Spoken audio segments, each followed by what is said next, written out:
Good morning sir. Good morning. मैं जानना चाहती हूँ कि हम सिचुएशन को बिल्कुल ऐसे कैसे देखें कि हमें सिचुएशन से बाहर निकलना है।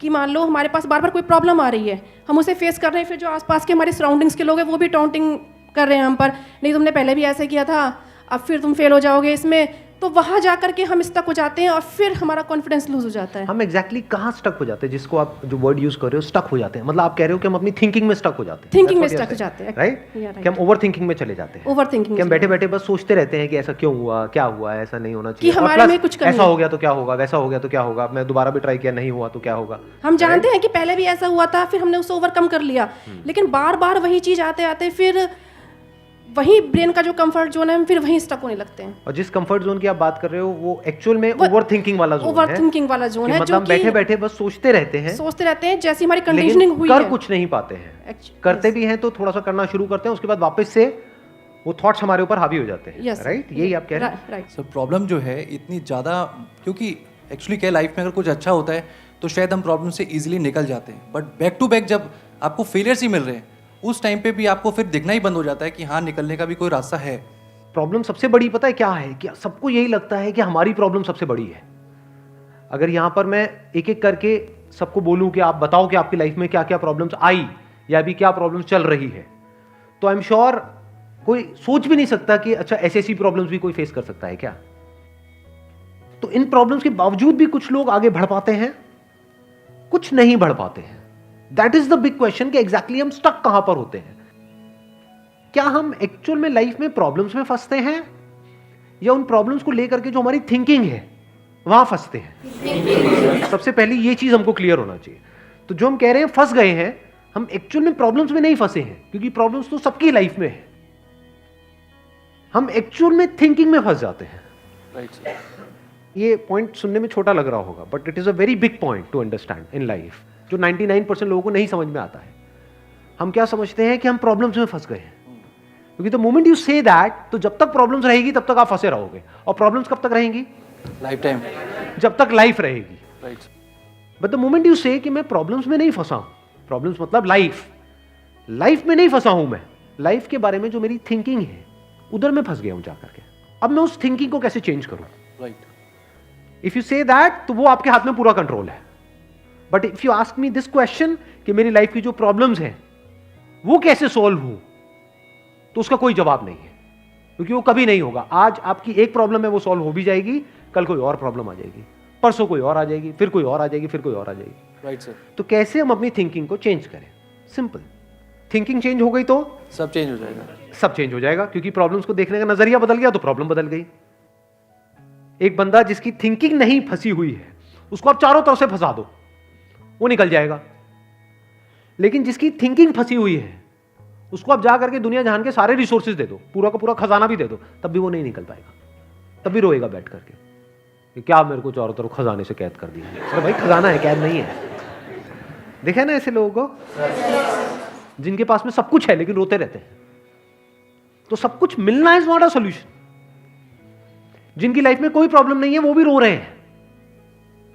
सो अब आता है कि इसका सॉल्यूशन क्या है, कि we are stuck in our thought process, how to get out of it.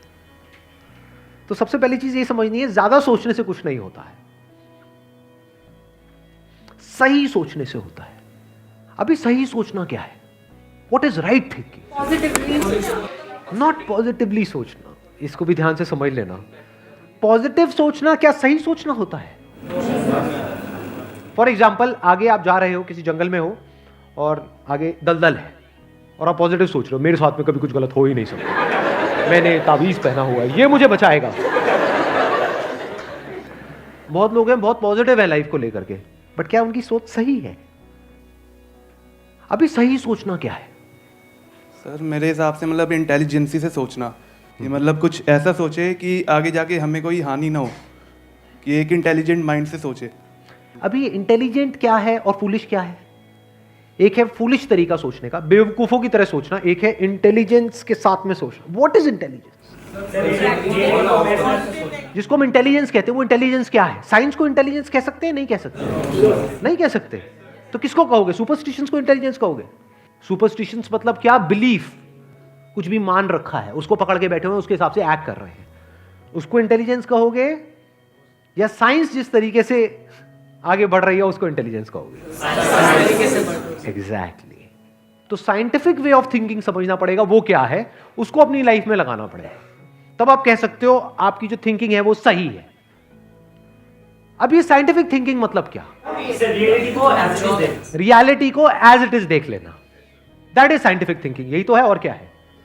There are laws of this universe, उसको एज इट इज देख लेना, उसको ऑब्जर्व करना, यही तो है साइंटिफिक थिंकिंग। उन लॉज को बदलना नहीं, क्योंकि साइंस बदल नहीं सकती उन लॉज को।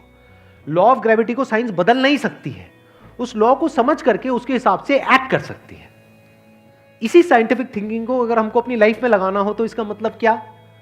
एक थिंकिंग हो सकती है लाइफ से रिलेटेड, जो भी आपके दिमाग में कचरा भरा पड़ा है बचपन से लेकर के आज तक, जैसा आपको समझाया गया है लाइफ के बारे में। किसने समझाया है? वो लोग जो खुद नहीं समझते, लाइफ के बारे में अपने अपने बिलीव्स बनाए हुए हैं, अपने अपने स्टैंड पॉइंट से लाइफ को देख रहे हैं। फॉर एग्जाम्पल, कोई हिंदू है तो एक तरीके से लाइफ को देख रहा है, कोई मुस्लिम है तो अलग तरीके से लाइफ को देख रहा है, क्रिश्चियन है तो अलग तरीके से देख रहा है। क्या सही है इन तीनों में से? कि तीनों को सही थिंकिंग कह सकते हैं? ना, क्योंकि आपस में लड़ झगड़ रहे हैं। साइंस में कोई लड़ाई झगड़ा होता है?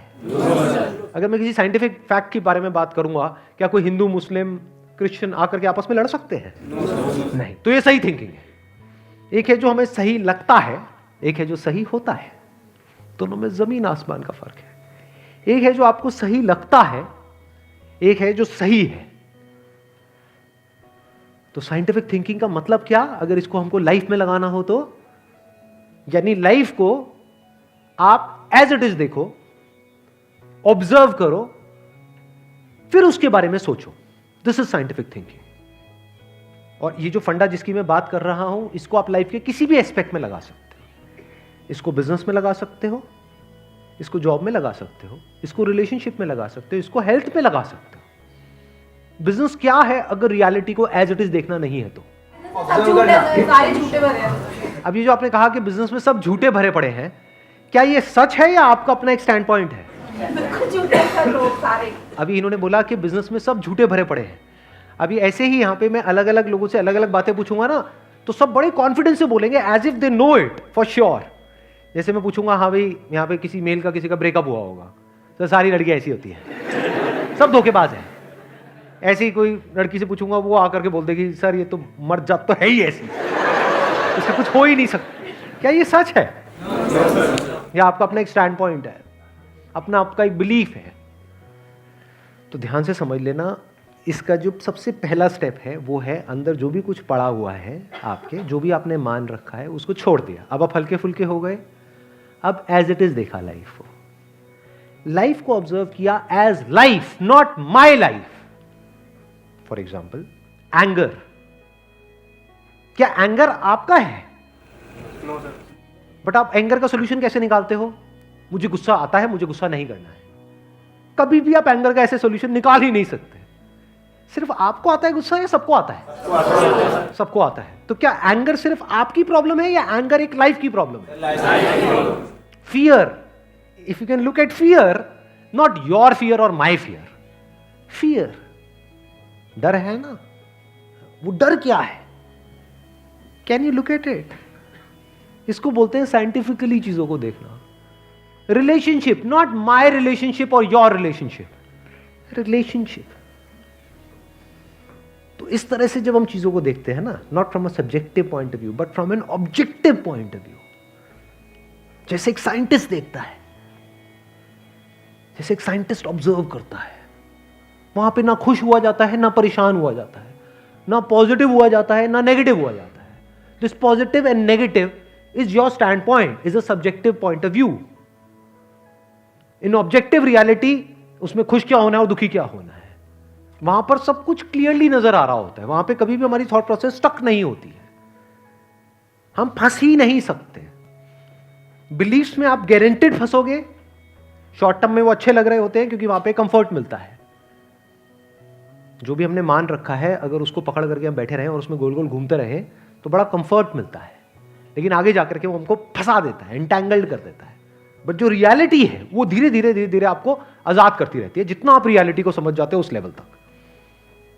यानी कि अगर इसको मैं पूरा समअप करूं, जो भी मैंने अब तक कहा है उसको, ये सेशन शुरू कहाँ से हुआ था? फेलियर से हुआ था कि एक के बाद एक हमने लाइफ में बहुत सारे फेलियर्स फेस करे हैं। तो अब अपने फेलियर्स को ऑब्जर्व मत करो, अपने को बीच में से हटा दो, ऑब्जर्व करो ये जो फेलियर्स हैं ये क्या है। तो you will start seeing the nature of those failures, you will start seeing the causes of those failures. For example मेरी लाइफ है, अगर मेरे को उसको ऑब्जर्व करना है, दो तरीके हो सकते हैं। एक ये, अब मैं अपनी लाइफ में थोड़ा सजा रहा हूँ जिससे कि आप उसको रिलेट कर सको।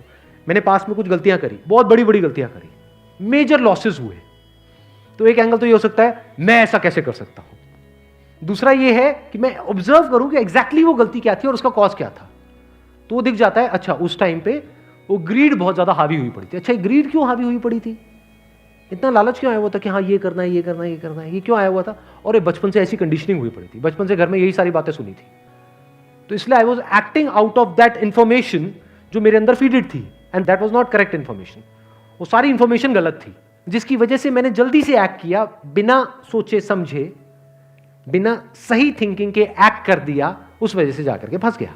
तो मुझे उस बंदे ने नहीं फंसाया, मैं खुद फंसा अपने लालच की वजह से। तो अब ये क्लियर हो रहा है हम कैसे देखते हैं। तो वंस वी सी दैट, तो अब मैं उससे पूरी तरह से फ्री हो गया, because I understood something which is very basic in life, जिसकी वजह से पूरी की पूरी लाइफ एक अलग ट्रैक पे निकल गई। क्या समझ आया? कि कभी भी ग्रीड से एक्ट नहीं करना है। अब इसको हम समझते हैं, कैसे समझते हैं? मॉरल साइंस की बुक से। वो सब बकवास है, ये लालच नहीं होना चाहिए, सबके अंदर लालच भरा पड़ा है, बट लालच हमको कैसे फंसाता है, इसको ऑब्जर्व किया अपनी गलतियों के बेस पर, और फिर समझ आया अच्छा ये होता है। लालच से ग्रोथ नहीं होती है। लालच से आप पैसा कमा सकते हो, बट उसको आप ग्रोथ नहीं कह सकते, क्योंकि आप डिग्रेड हो रहे हो, तो आप एक्चुअल में ग्रो नहीं कर रहे हो। एक्चुअल ग्रोथ में उसको कह सकता हूं जो होलिस्टिक ग्रोथ हो, उसको ग्रोथ बोल सकते हैं। आपने पैसा तो कमा लिया, लेकिन डर में जी रहे हो कि मैंने इतने घपले कर दिए हैं, अगर किसी ने पकड़ा गया तो पता नहीं क्या हो जाएगा, क्या फायदा ऐसी लाइफ का, उसको आप ग्रोथ कहोगे? Can you call it growth? ना। तो लालच से ग्रोथ नहीं होती। तो ये चीजें समझना बारीकी से, स्टेप बाय स्टेप, तो आप गलतियों का पूरा नेचर समझ सकते हो। The nature of mistakes, the kinds of mistakes, the types of mistakes, और उनके कॉजेस क्या होते हैं।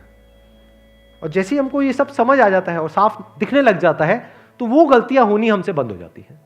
और जितनी भी गलतियां हो सकती हैं, उन सबके अगर नेचर समझ आ जाते हैं, तो गलतियां होने की पॉसिबिलिटी फ्यूचर में ऑलमोस्ट खत्म हो जाती है। प्लस जब समझ आ गई है उसकी रियलिटी, तो वहां पे ओवर थिंकिंग के लिए जगह नहीं होती है, आप थिंकिंग में स्टक नहीं होते हैं।